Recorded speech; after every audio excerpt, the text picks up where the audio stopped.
सोचिए जरा, एक कंपनी जिसका काम था सिर्फ मसाले और कपड़े का व्यापार करना, वो एक दिन दुनिया के सबसे अमीर उपमहाद्वीपों में से एक पर हुकूमत करने लगे। ये कोई फिल्मी कहानी नहीं, बल्कि हकीकत है। ये कहानी है ईस्ट इंडिया कंपनी की और उनके व्यापारियों से शासक बनने का वो सफर, जो सच कहूं तो इतिहास के सबसे हैरान कर देने वाले किस्सों में से एक है। तो सवाल यही है कि आखिर ये हुआ कैसे? मतलब एक ट्रेडिंग कंपनी ने ऐसा क्या किया कि वो एक पूरे उपमहाद्वीप पर काबिज हो गई? कैसे तलवार, साजिश और कूटनीति के दम पर उन्होंने एक विशाल साम्राज्य की नींव डाल दी? चलिए आज इसी दिलचस्प कहानी की एक एक परत को खोल के देखते हैं। तो देखिए, कहानी की शुरुआत सीधे भारत पर कब्जे से नहीं होती। नहीं, पहले तो भारत में पैर जमाने की लड़ाई थी। अंग्रेजों के सामने सबसे पहली चुनौती भारतीय राजा नहीं थे, बल्कि उनके अपने यूरोपियन कॉम्पिटिटर्स थे।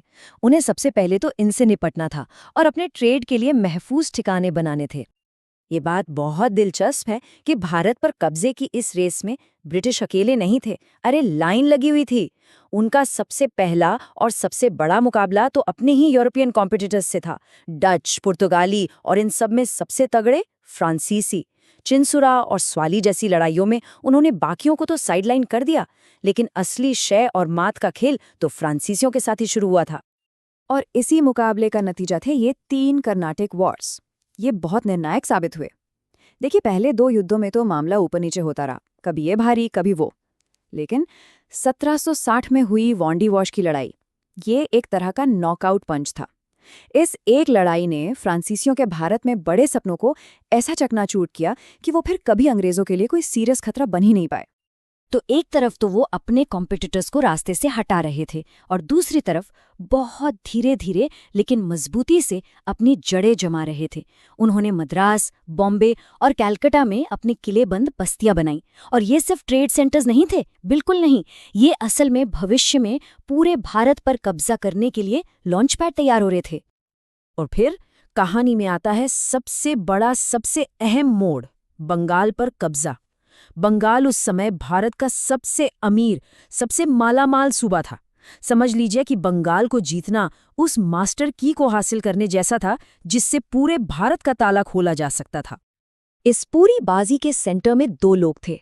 एक तरफ बंगाल के नौजवान और गर्म मिजाज नवाब सिराजुद्दौला और दूसरी तरफ एक बेहद शातिर और महत्वाकांक्षी अंग्रेज अफसर रॉबर्ट क्लाइव।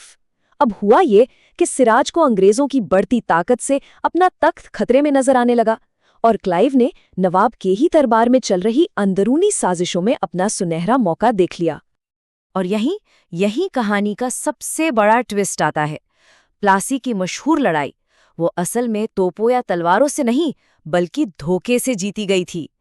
क्लाइव ने एक बहुत बड़ा दांव खेला।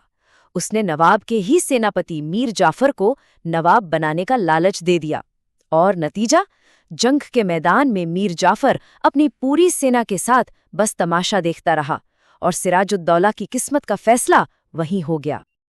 ये साल था 1757। इसे याद रखिएगा, ये वो पल था जब हिंदुस्तान की सत्ता का तराजू हमेशा हमेशा के लिए अंग्रेजों के हक में झुक गया। एक मामूली ट्रेडिंग कंपनी अब किंग मेकर बन चुकी थी। एक ऐसी ताकत जो अब अपनी उंगलियों पर नवाबों को कठपुतली की तरह नचा सकती थी। देखिए, अगर प्लासी की जीत धोखे और साजिश का नतीजा थी, तो 1764 में बक्सर की लड़ाई वो ब्रिटिश मिलिट्री पावर का असली शोकेस थी। इस बार उनके सामने कोई एक नवाब नहीं था। नहीं, इस बार बंगाल के नवाब, अवध के नवाब और तो और खुद मुगल बादशाह शाह आलम द्वितीय की मिलीजुली सेना थी और अंग्रेजों ने उन सबको एक साथ हराया।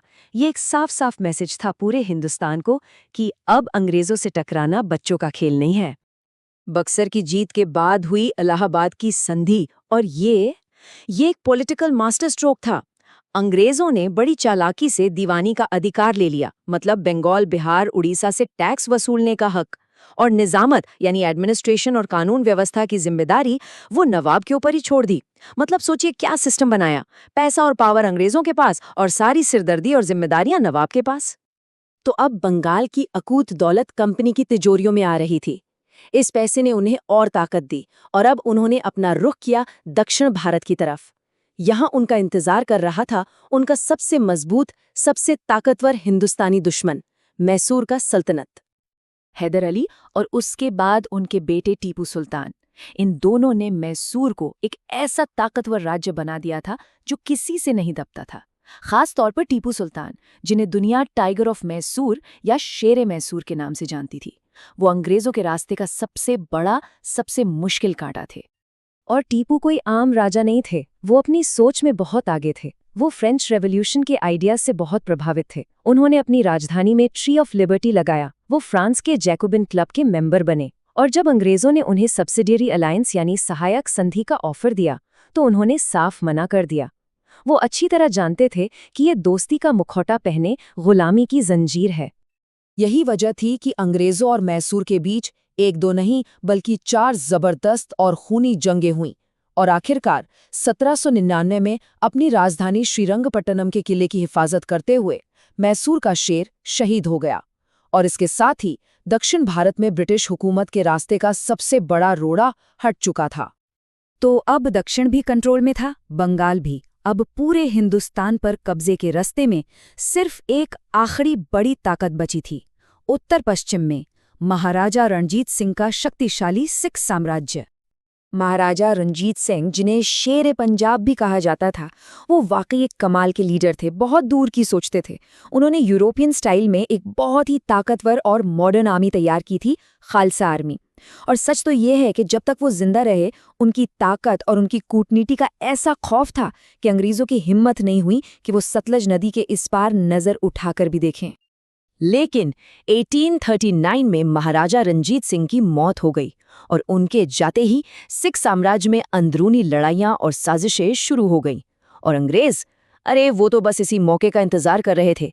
उन्होंने इस फूट का पूरा फायदा उठाया, और बस 10 साल के अंदर 2 जबरदस्त लड़ाइयों के बाद 1849 तक पंजाब की हरी भरी जमीन पर भी अंग्रेजों का झंडा, यूनियन जैक, लहरा रहा था।